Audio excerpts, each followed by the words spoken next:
Ayan po at shout out po dito sa mga team Anghet at saka dito sa mga team Singhot na kagaya po nitong si Dr. Bayag na ito.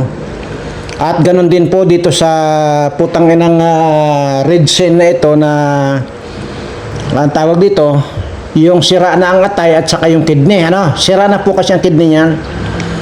At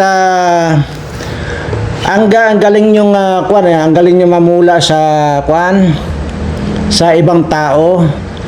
Kung ako kay Birador, ay ganun ang binastos yung girlfriend ko, putang ina, magtago na sila sa ilalim ng lupa. Anyway, hindi po yan ang topic ko, kundi ang topic ko po rito ngayon yung tinawag po na kulto nitong si Redsin na sira ng atay at saka itong si Dr. Singhot na ito na Dr. Bayag. Marami pong pangalan itong hayop na ito eh. Tinawag po na kulto itong simbahan ni Kuya Bal Santos Matubang. At para po sa kaalaman ninyo at para po malaman agad ninyo, ito na po ang katibayan. Nandito po yan sa sa vlog po nila at na pinagtatawanan po itong si ang team Kulturaw. Yan. Oh, guys, sa mga may mabubuting puso na gusto ipulong sa simbahan. Wala na kaming pakimi-kimi dito. Wala kasi ang simbahan kasi. Ano bang wala? Hindi ba milyon ang usapan dyan? Ang simbahan, kung magkano lang yung dumarating na pila, yun lang. Doon lang tayo. Doon lang kami sa kulto na ang pinagbabawalan kami manghingi. Pero dito sa Team Guapa, walang bawal dito. Walang bawal dito pagka. Doon sa kulto na community, bawal doon kasi gusto nila sila lang. Paano naman yung So yun po, maliwanag po yan. Doon sa kulto daw ng team community na ang tinutukoy naman po dyan yung simbahan po ni Kuya Bal Santos Matubang. At alam niyo po ba, dyan ako allergy sa mga sa mga ganyang salita. Sa totoo lang po, hanggang ngayon po kasi wala pa po nga nag-message sa akin kung sino po yung pwedeng sa akin, makapag-guide sa akin pag pumunta ako dyan sa Bicol. Hindi po nawawala yung kung ipakulong ko tong hayop na ito. Hindi po nawawala sa plano ko yan. Ang problema po talaga, pupunta ako dyan, wala man lang akong kakilala dyan sa Bicol para mag-guide man lang sa akin kung saan po yung mga bahay nitong mga ito. At hindi po nawawala sa isip ko yung 3 bata na yan na minanyak nitong animal na ito, bullshit na ito, na timbayag na itong manyak na ito. Imaginin mo, nanghihingi sila ng abuloy para daw dyan sa simbahan na yan. Ito, ikaw putang ina mo, hindi mo alam na simbahan na yan nakakatanggap ng mali-malita dito sa Bangag Administration. Lalo na yung si Flavie Villanueva na isang addict din na kagaya mo. Di ba, pare iyan. Tumanggap ng malita yung Flavie Villanueva na yan, hayop ka. Kasi parehas mong addict yan eh, yung pare na yan. At saka itong ito, hindi ko alam kung saan kumukuha ng kapalang mukha itong Redsin na ito na matapos mong pakinabangan ang kalingap, ganyan na kayo magsasalita. Imaginin mo kulto raw yung simbahan ni Kuya Bal. So, imaginin mo, talagang mga tarantado talaga itong mga ito. Itong mga putang anan to. At grabe talagang mga pangbabalahura nila sa Team Kalingap. Kahit pagbalik-balik ta rin ang mundo ng mga putang inan nyo, Kalingap pa rin yan. At hindi na mababago yan at hindi na kailanman mabubura sa tao na ang Kalingap ay talagang lumilingap sa mahirap. Kagaya ito po napatunayan na dito sa pagkamatay ni Tatay Robin na talagang mayroong Team Kalingap at mayroong 1 Kalingap at 1 family. So kayo dyan na puro putang ina, puro hingi kayo. Alam niyo po ba, ito sabi rin po ito nitong Dr. Addict na ito. Sige, magpadala lang kayo mga sponsor dyan sa simbahan na yan. Huwag kayo nagpapaniwala sa mga sinasabing simbahan na yan. Una, imaginin mo, sa BIM pa lang daw, BIM, yung biga. Nung simbahan ay 2 million na raw ang gastos. Imagine mo. So siguro doon sa 2 million ang maaaring naibigay lang siguro ni Dr. Adik na ito.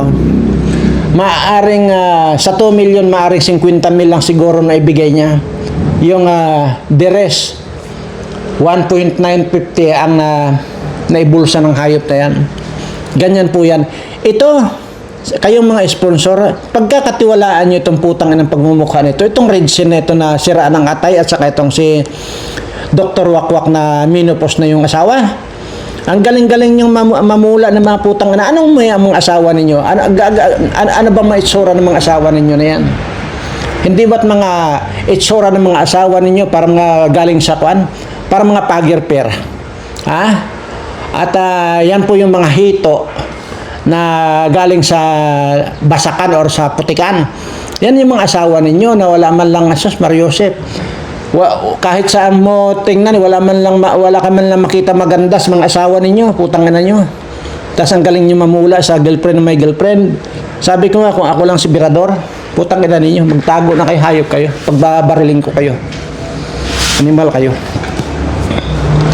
Kaya po, yan po yung nakakalungkot, yung marami na mga sponsor ang naluluko nitong dalawa na ito, si Redsin, Kapiso, at saka itong si Adik na ito. Ay, tiba-tiba yan si Adik na yan. Pagka pinadalhan nyo ng pinadalhan yan, pangkukan lang yan. Pang-syasyabo lang yung matarantadong yan. Anyway. Kasi, Ano bang... hindi man milyon ang usapan dyan. Ang simbahan, kung magkano lang yung dumarating na pila, yun lang. Doon lang tayo, Dok, doon lang kami sa kulto na ang pinagbabawalan kami manghingi. Pero dito sa Timbuapa, walang bawal dito. Walang bawal dito po. Diba? Diba? Walang bawal. Diba? At talagang tinawag na kulto itong simbahan ni Kuya Bal Santos Matubang. Itong mga putang inan to. Sabi ko nga po mga kababayan ko dyan, kung meron man po akong subscriber dyan sa Bicol, baka naman po pwedeng mag-offer na nga kayo na samahan nyo ako or either mag-ikot tayo dyan. At papasadahan ko tong hayop na ito. Baka sakaling sa pagkakataong ito ay makapaglibing na ako ng mga ganitong klaseng tao. Kung yung iba kinakatakutan na pasukin ka dyan sa bahay mo, tangina mo, ayaw ko magsalita pero putang ina ka pagka napunta ako dyan, kahit saan ka sumuot, kahit sumuot ka sa tinggil ng asawa mong mga pangit na yan ng mga asawa niyo, papasukin ko kayo, putang na nyo. Nakakabuisit kayo. Ha? Yung pagsasabihan nyo, saan mo nakita na paano mo patunayan na kulto yung simbahan na tinayo actually si Kuya Raban ang patayo ng simbahan na kita ko yun at ipinakita naman yan at yan ay simbahan at pinatayo yan ni Kuya Rab at may mga kan po dyan, may mga nakatira po dyan na mga estudyante dyan sa kuna yan, may mga kan po yan, may mga nakatira dyan So, aywan ko lang po kung hindi na nabago yung ko na yun, yung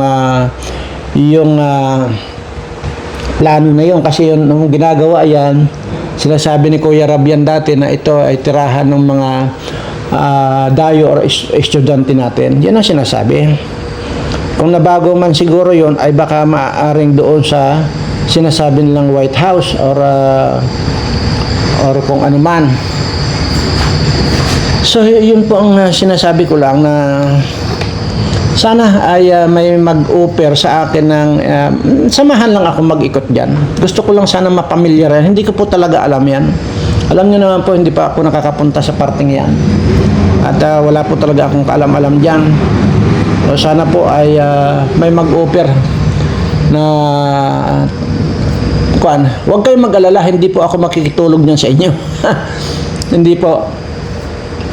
At yun, sasamahan nyo lang po ako. Hindi po ako makikitulog dyan sa bahay ninyo o ano pa man kayo. Huwag po kayong mag-alala. Siguro naman po, may mga hotel naman po dyan sa Adait na yan, hindi po ba? At meron naman po sigurong matutuloy ang hotel dyan. Kaya yun lang ang kailangan ko lang po sana yung may mag-guide lang sa akin saan ba itong barangay Taisan na ito, yung barangay na yung kung saan itong mga nakatira itong mga putang inan to, yung ganun po ba. So yun po, sabihin na ganito, ito Pambuan, ganito, yun pong ganun. Kasi nga po, sa totoo lang, hindi pa rin po nawawala sa akin yung plano ko talagang ipakulong itong hayop na ito. Ay siya nga pa pala, may nagtanong, hindi ko alam kung bobo rin itong nagtanong. Sabi niya, "Sir, akala ko ba bibigyan mo ng abogado itong magkakapatid na sina Marian na ito, sana Chloe at saka itong si ano to, so, yung isa pa, Darlene." Tingnan mo yung tanong na kabubuhan po yan eh. Paulit-ulit kong sinasabi na pinapahanap ko at kung sino mag-volunteer na pumunta doon kausapin. Ay wala, hindi pa naman nakakausap. Paano ako magbibigay ng abogado na tanga ka, di ba? Kaya minsan nga, pa-improve nyo nga po yung mga utak ninyo. Ang sinasabi ko po dyan, sikapin po ninyo na mapuntahan yung mga bata na ito at kausapin sila kung willing sila na idemanda itong nang manyak sa kanila at ng balahura sa kanila na itong tatlong mga batang ito, di ba? Maliwanag yung sinabi ko. At kung willing sila, bibigyan ko sila ng abogado at all the way yan, pati pang kabuhayan pagkatapos niyan. Di ba? Eh wala pang nakakausap eh. Wala pang nakakausap. At hindi pa nakakausap, wala pa kahit na sinong nakakausap diyan na nag-inform sa akin na nakausap nila at pumayag na itong mga batang ito, di ba? Bakit ba pinapanatili yung mga bobo na kagaya kayo nitong mga utak nitong Dr. Higop na ito at saka itong si Redsin na sira na ang atay at saka itong si Kapiso na parang bulldozer ang ngipin. Huwag kayong gumaya dyan sa kabubuhan. Sinasabi ko naman po sa inyo na wala akong subscriber na bobo. Lahat po kayo matatalino. Ay, hindi ko lang alam kung subscriber ko na itong nagtanong sa akin ito. Baka hindi ko pa kayo subscriber. Mag-subscribe na kayo para tumalino na kayo. Kasi kabubuhan po yan. Nasaan daw yung abogadong ibibigay ko rito sa mga bata? Talagang tanga talaga. Anyway, uulitin ko lang po na grabe na yung pambabalahura nila dito sa Kalingap. At kailangan na sigurong batukan ko na ito. Sinasabi ko sa inyo, hindi ako mangingimang puntahan. Sabihin ko kahit na saan sumuot niyan, kahit sumuot pa yan sa tinggil ng asawa niyang pangit, papasukin ko yan. Tangina ka, mabatukan lang kitang animal ka. Anyway, at ito ay short video lang po ito at kaya ko lang po tinapik ito ngayon dahil nakita ko lang po ito dito sa vlog ni Marzano na sinabi raw pong kulto itong simbahan ni Kuya Bal Santos Matubang. So hanggang dito lamang po at sa mga susunod po ulit at maraming salamat po sa patuloy niyong pagsusubaybay sa ating munting channel at huwag niyo na pong suportahan o magbigay pa ng anumang tulong na ang ginagamit lang naman na bukang bibig nitong adik na ito ay ang simbahan. Huwag na po kayo magpapaloko dyan dahil gagamitin lang po niya na pang singhot ng shabu yan. Maraming salamat at sa lahat po ng aking mga subscriber, mahal na mahal ko po kayong lahat.